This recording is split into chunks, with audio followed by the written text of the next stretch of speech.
and welcome to Members on the Mic with the Troy Chamber of Commerce, where we connect with local chamber members as they give us a glimpse into their company and share some of the business lessons they've learned along the way. Hi, everyone. I'm Tara Tomczyk-Husak, President and CEO of the Troy Chamber of Commerce, and I am joined today by our lovely and amazing Vice President, who is also the co-host, Sheila Denstead. Hello, everyone. First, I'd like to take a moment and thank our presenting sponsor, Trion Solutions. Stay tuned for our very first commercial break where you can learn how you can rely on Trion.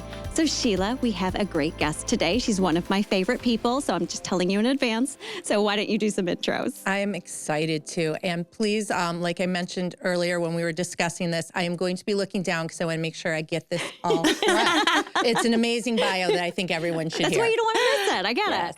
Today, we're meeting with Michelle Crockett of Honigman LLP.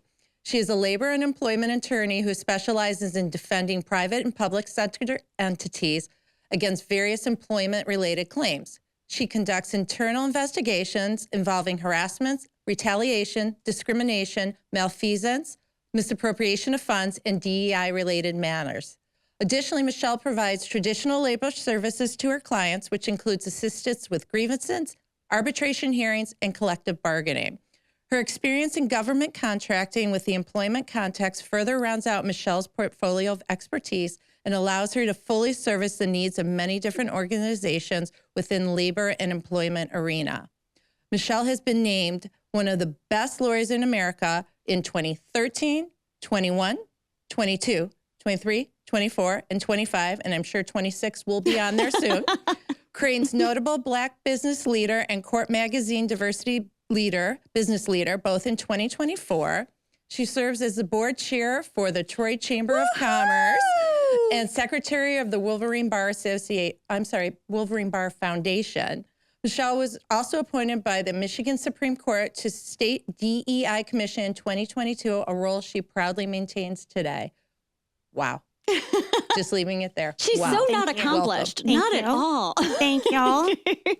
So, Michelle, first, thank you so much for obviously being a friend of mine, but for your leadership in the Troy Chamber. This is the first year you are now our board chairperson. You are already putting your vision to light, and it's just really exciting to work with you. So, firstly, thank you for that. Thank you for allowing me to become the board chair for and by the allowing, chamber. I think we forced. No, So. well, allowing, yes.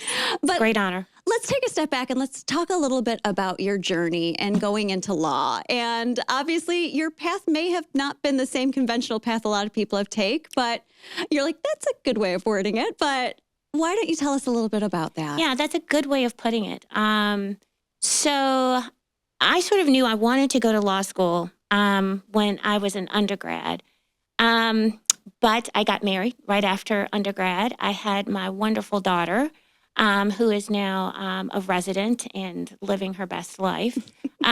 So I kind of put law school off for a little bit because I was being a mom. I was just trying to figure life out, trying to figure out whether or not law school really was in the cards for me at the point that I had Casey. And so I decided that I was going to go to law school when my now ex-husband and I moved to Michigan from Virginia here. And we thought that maybe geography was going to be able to solve our marital issues. Not so much. No, not a thing. It was us, right? We were the problem. And so within 6 months, actually, of us moving to Michigan, we decided that we were going to get a divorce. And to add sort of insult to injury, he then moved in with his now wife and her 3 children. And so I had no family here. I had applied to law school, so I had a decision to make. Was I going to stay and dig my heels in and actually go, or was I going to move back home with Casey, who at the time was 2.5, and forego really a year of law school because you can only apply on a yearly basis? And so I decided that I was going to stay in Michigan, much to my parents' dismay. They were like, "What are you doing? This absolutely makes zero sense. You have no support." And I said, "It's going to be okay. And I'm not exactly sure what it's going to look like, but I just feel like if I don't do this now, I'm never going to do it. And this is important. It's important to me. It's something I've always wanted to do. It's important for me to be able to show my daughter that it's possible and you can do this on your own and you don't necessarily have to be married and have a man or a partner in order to make your dreams come true."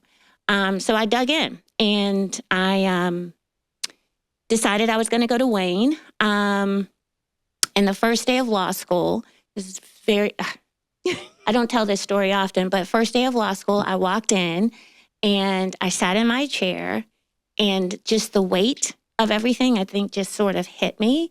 And I got up, I went to the restroom, and I was crying. I was like, oh my gosh, how am I going to do this? Casey was getting ready to turn 3, like within 3 days or something like that. It's like, I have no idea how I'm going to do this.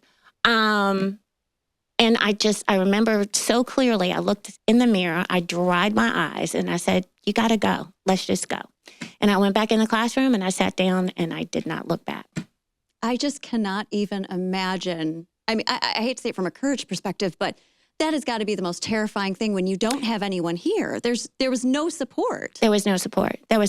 But I quickly, I think, built a community. And I wasn't purposely trying to do that necessarily, but Wayne has a great legal community, law school community.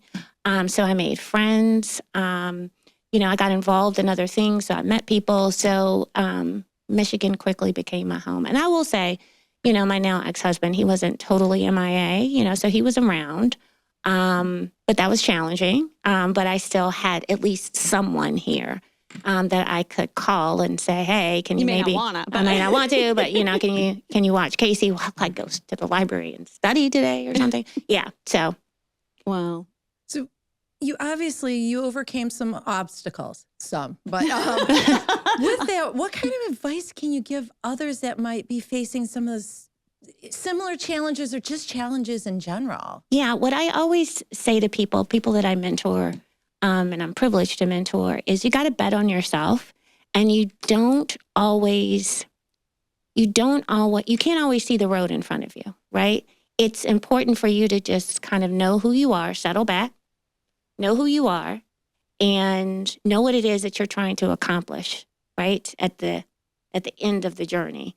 And just take one step, and another step, and then another step, and then another step. And then you find yourself on a path. And it may not even look like the path that you thought that you were going to be on. The other piece of that is allowing yourself to try different things, allowing yourself to maybe take a detour, to go down a different path, to explore, because it's all a part of your growth, but it still pretty much gets you to where it is that you're supposed to be in terms of what I always say is really your purpose here in life. Not even sure. This is one of these podcasts where I feel we're just going to be in like awe of this. So, goodness. So guys, I think this is a good time to take a quick commercial break and hear a word from our presenting sponsor, Trion Solutions. We'll be right back. I'm Joe Vicari, President and CEO of the Joe Vicari Restaurant Group, which encompasses 24 restaurants throughout the country. Trion's able to provide for our employees health insurance, 401ks, vacation time. All of that helps us compete against larger companies for top talent. Happy employees make for great service, and that's what our restaurants are known for. That's why we rely on Trion. You can always rely on Trion. Welcome back to Members of the Mic with the Troy Chamber of Commerce. We are here with Michelle from Honigman. So, Michelle, we talked a little bit about some of the things in your past and moving forward and just how amazing you are as a human. But I think a big part of the world is that we're sometimes scared to just take the leap.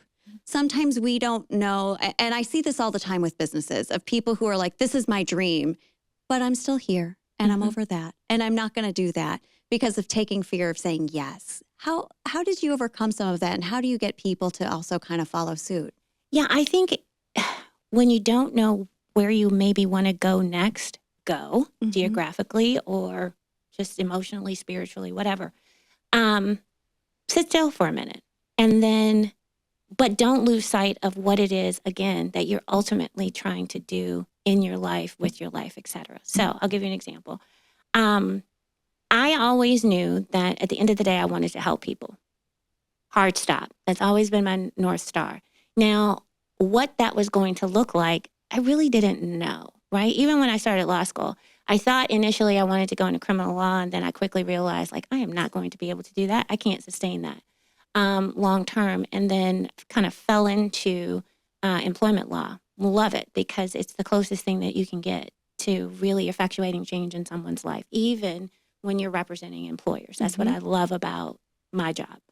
And so it's taking advantage, I think, of opportunities that may be presented to you right where you are that sort of align with who you are, what resonates with you, and really, really allowing yourself to try to whatever the opportunity may be that's being presented, because you never know where that's going to lead.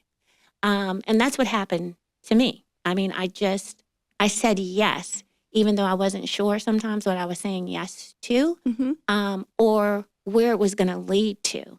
But it led to me meeting wonderful people, me getting new experiences, me growing, right, as a human, really as a mom, just as a person. And so it really is. It's just remembering who you are. What is it that you're really trying to do? And as opportunities present themselves that align with that, then you say yes, even when you feel like you may not be ready. Because it's almost like figuring it out sometimes. It because is. You painted the picture of you wanted to help people.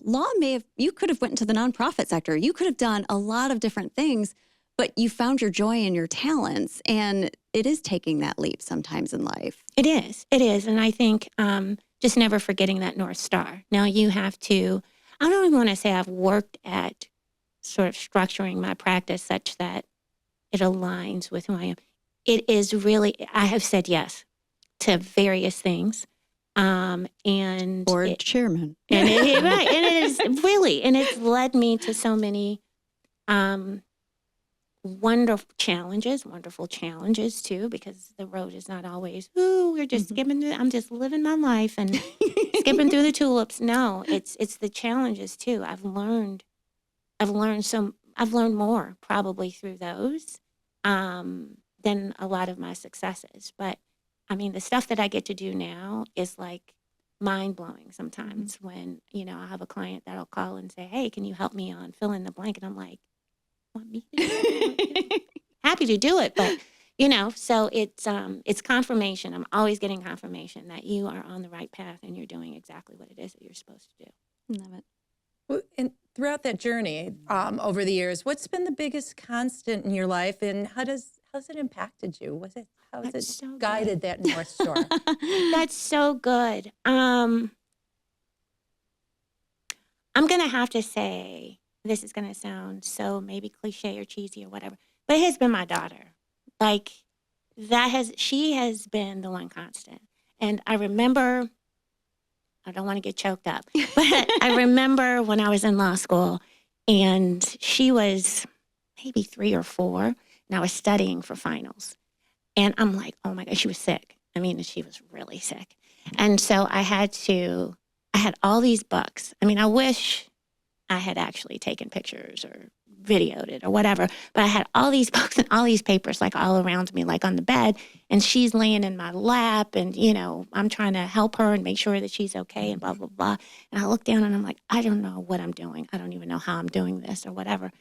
But when I look back on that moment, she's been with me every single step of the way. And when she graduated from medical school, the honor that she gave to me by recognizing that, she's like, my mom never missed a basketball game except for one when she decided she needed to go see Prince, which was true. We've all been there. Right? She's just always been there for me. It's been me and her through thick and thin. She has been my North Star. So she has kept me grounded when things got challenging, when I didn't know which way was up or down. I knew which way was up or down when I came home and she was there. So she's been my constant. And I remember telling her, she was a very little girl, I said, one day I'm going to tell you just how impactful you have been in my life. She's like, what are you talking about? Like, you're my mother. But that's the truth. I still remember the white coat ceremony. The white coat ceremony. You sent the video. Yeah, and I got to see her the day that she got to figure out where she was going, and the joy, not just in you, but like your family and everything. Like, and it's She's definitely is your daughter. I'll say that. And it was just really cool to see and actually be a part of knowing how important she is and Yep. seeing that all come to life. Absolutely. Yep. So when we talk about process and growth and things of that nature, how do you help people or how do you tell people to identify what are some of those opportunities they should be paying attention to? Yeah, I think, well, it's a couple of things. I am a strong believer in you know when you know. So when you find yourself in places and spaces that don't feel right, they're not right. Yeah. Don't second guess it. Don't, as you said, kind of sit back and say, well, I'm still here. And you just accept it. One of my favorite mantras is never accept mediocrity. That's accepting mediocrity. No one is mediocre. We don't have to be. We really don't. There's greatness in all of us. And so step into that. And that doesn't mean that your name has to be on a billboard or that you are some great influencer or you're on television all the time or whatever the case may be, but great in your own right and great within your purpose. And when you don't allow yourself to do that, then you are shortchanging yourself, right? So never accept mediocrity. So again, follow your whispers, follow that intuition. When something doesn't feel right, it's not right, go the other way.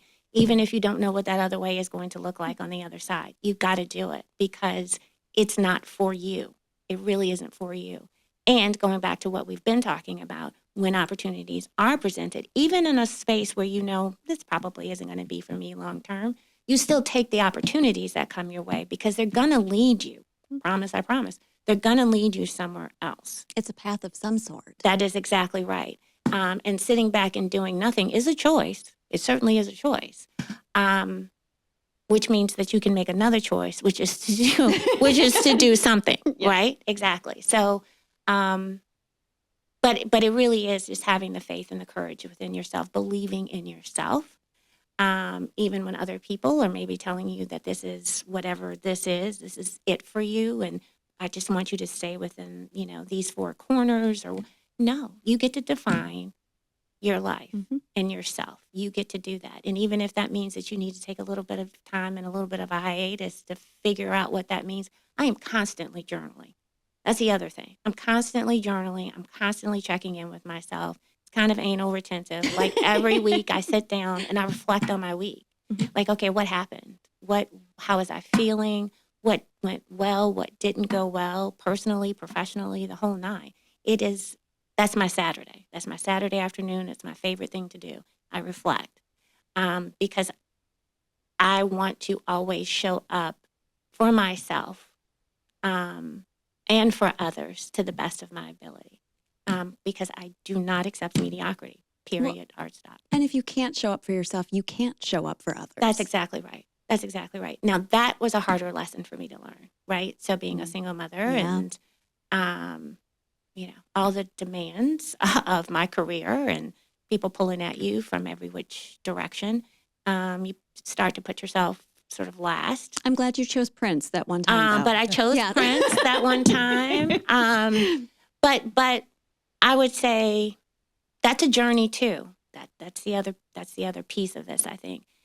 Giving yourself grace to know that you're going to make mistakes and you're not going to have it all figured out. You're just not. My daughter talks about it. I didn't want to make a mistake. What if I picked the wrong specialty? I'm like, Casey, there are no mistakes. They're just growth opportunities. That's all. And if you find yourself somewhere where, again, you don't want to be and you're like, this doesn't feel right, pivot.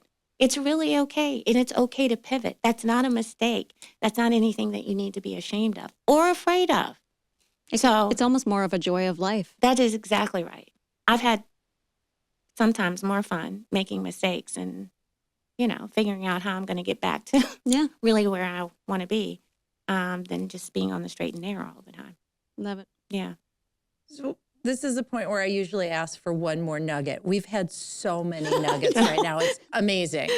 If you could leave one for our future leadership, what would that look like? And when I see leadership, overall leadership, not just of the chamber. Yeah, I see. So I struggle with the term leadership because I think that leadership looks different for everybody. And I think that everybody has to define what that means for them. They could be leaders in their family, in their homes. They could be leaders in the community. They could be, there's so many ways that you can be a leader. You can be a leader professionally. So I feel like I'm a broken record, but I think it really is. You've got to figure out what resonates with you, what it is that you really want to do in this life.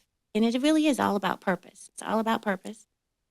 And then you've got to order your steps accordingly. And don't let anybody take you off your square with respect to that and telling you that that's not good enough, or you could be doing so much more, or whatever, or you're doing too much. I get that sometimes too. Well, what are you doing? You're everywhere, blah, blah.